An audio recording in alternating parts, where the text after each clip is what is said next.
niatan itu apa, saya capek sekali nyeting gitu, orang kerja aja udah capek sebagai nyeting segala gitu ya. Di balik ini selain, jadi ini bukan hanya sekedar penampungan, kita akan buat usaha-usaha di sini supaya mereka bisa menambah income-nya seperti itu.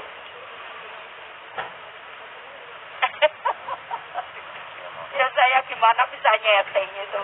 Saya tuh enggak kenal, saya mau ke Jakarta tuh enggak tahu mau kemana. Maksudnya saya enggak hafal jalannya. Ya gimana saya mau nyeting gitu ya. Dan saya setiap hari selalu berpindah, itu sejak saya lakukan sejak saya PNS. Saya enggak pernah di jalan setiap hari di jalan yang sama, itu enggak pernah. Jadi kalau saya berangkat itu, kalau hari ini lewat sini, pasti saya akan mencoba lewat tempat lain. Karena apapun, jadi bukan jadi menteri sosial pun saya selalu perhatikan orang-orang seperti itu.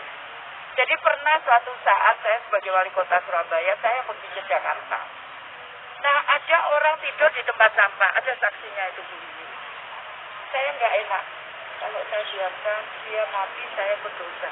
Karena saya tahu, meskipun saya bukan siapa-siapa di Jakarta, saya muter lagi, saya lihat orang itu nggak bangun lagi. Saya pikiran lagi, kalau saya turun, saya bukan siapa-siapa di Jakarta. Terus akhirnya ketiga, sampai 3 kali saya puterin, dia belum bangun. Akhirnya saya nggak bisa lihat itu, kemudian saya minta, tolong titipkan, saya nggak ngerti orang ini kondisinya seperti apa. Tolong titipkan uang, di situ ada warung. Kita titipkan uang itu di warung itu banyak saksinya, karena saat itu saya 3 mobil kalau nggak salah, dengan beberapa staf saya dari Surabaya. Kemudian saya ngomong, saya nitip kalau orang ini bangun tolong dikasih makan. Ya, jadi bukan itu, karena saya punya kewajiban, saya mempunyai rezeki lebih. Artinya lebih dibandingkan orang lain. Saya harus berhak juga memberikan amal saya untuk orang lain. Jadi siapapun, saya jadi apapun, saya akan lakukan itu. Seperti itu. Ya.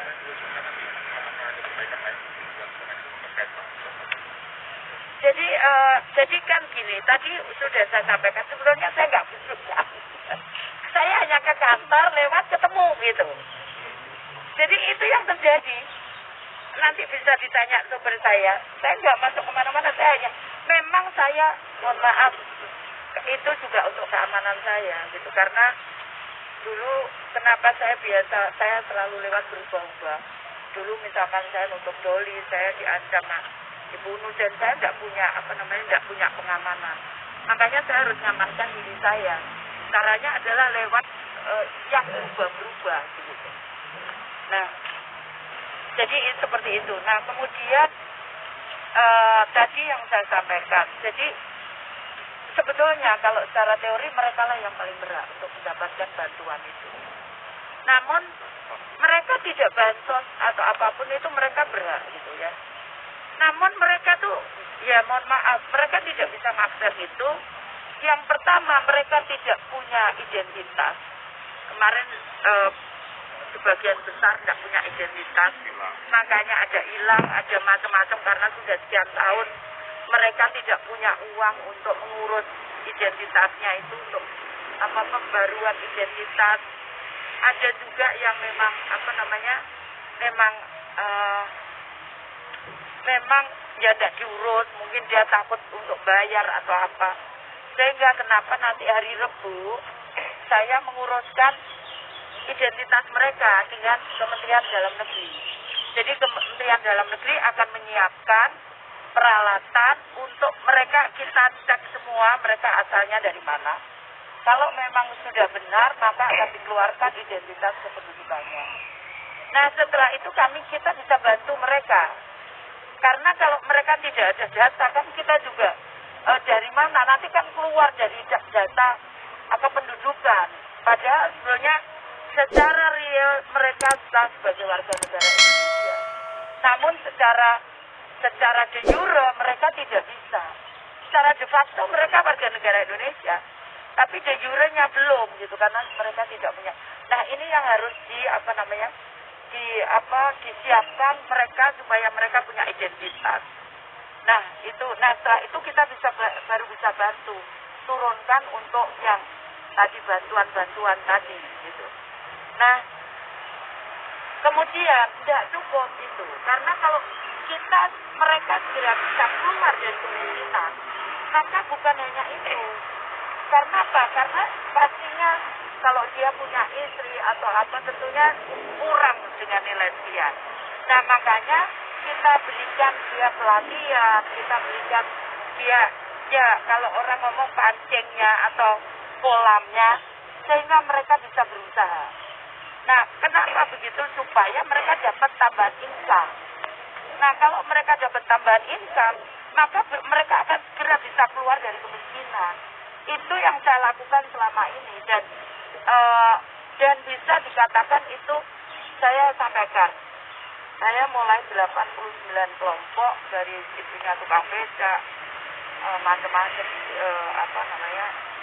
buruh dan sebagainya. Itu kemudian kita bisa mengeluarkan sampai lebih dari 25%. Saat ini mereka sudah omsetnya sekitar di atas 1 miliar. Itu dari mereka benar-benar mulai nol. Karena itu saya percaya bahwa mereka bisa. Cuman memang kita mereka sudah terlalu lama menderita, jadi mesti ada mindset atau ada apapun yang harus kita dampingi. Makanya saya akan bekerja sama dengan HIPSI, Himpunan Psikologi Seluruh Indonesia, untuk mendampingi mereka. Karena kalau sudah orang stres, jadi kayak kemarin yang saya nemukan di mana saya tidak dulu.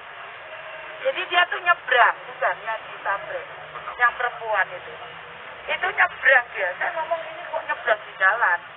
Ya orang perempuan itu dekati saya berdiri, udah maksudnya saya rambutnya brewok gitu kan.